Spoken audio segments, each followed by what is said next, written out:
നാടുകാണി ചുരത്തിൽ പട്രോളിംഗ് നടത്തുകയായിരുന്ന വനപാലകർക്ക് നേരെ ജാക്കി ലിവറുമായി ആക്രോശിക്കുകയും ആക്രമിക്കുവാൻ ശ്രമിക്കുകയും ചെയ്ത ഐസ്ക്രീം വാഹനത്തിന്റെ ഡ്രൈവറെ വഴിക്കടവ് പോലീസ് കസ്റ്റഡിയിലെടുത്തു. കരുളായി കാർലിക്കോട് കോട്ടയിൽ നവീൻ ഷാജിയെയാണ് പോലീസ് പിടികൂടിയത്.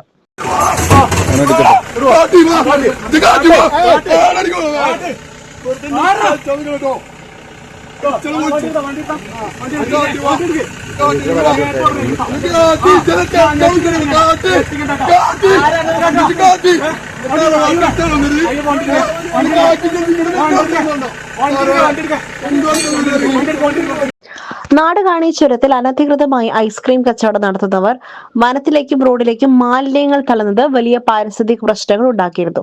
ഇതുമായി ബന്ധപ്പെട്ട് നെല്ലിക്കുത്ത് വനം സ്റ്റേഷൻ ഡെപ്യൂട്ടി റേഞ്ചർ രാജേഷും സംഘവും സ്ഥലത്ത് പരിശോധന നടത്തുകയും മാലിന്യം തള്ളുന്നത് ചോദ്യം ചെയ്യുകയും ചെയ്തതാണ് ആക്രമണശ്രമത്തിന് കാരണമായത്. തുടർന്ന് ഐസ്ക്രീം വാഹനത്തിലെ ഡ്രൈവറായ നവീൻ ഷാജി വനപാലകർക്ക് നേരെ ജാക്കി ലിവറുമായി അക്രമത്തിന് മുതിരുകയായിരുന്നു. കാട്ടാനകൾ പതിവായി ഇറങ്ങുന്ന ആനത്താരയിലാണ് ഇയാൾ വാഹനം നിർത്തിയിട്ടിരുന്നത്.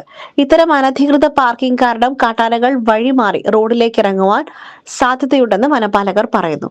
കഴിഞ്ഞ ദിവസം കടുവ ആനയെ ആക്രമിച്ച് കൊലപ്പെടുത്തിയ സ്ഥലമാണിത്. വനപാലകരുടെ ഔദ്യോഗിക കൃത്യനിർവഹണം തടസ്സപ്പെടുത്തിയതിനും ആക്രമിക്കുവാൻ ശ്രമിച്ചതിനും ഉൾപ്പെടെ വിവിധ വകുപ്പുകൾ ചുമത്തിയാണ് വഴിക്കടവ് പോലീസ് പ്രതിക്കെതിരെ കേസെടുത്തിരിക്കുന്നത്. SS Gold, Pure Gold. SS Group, Nilambur.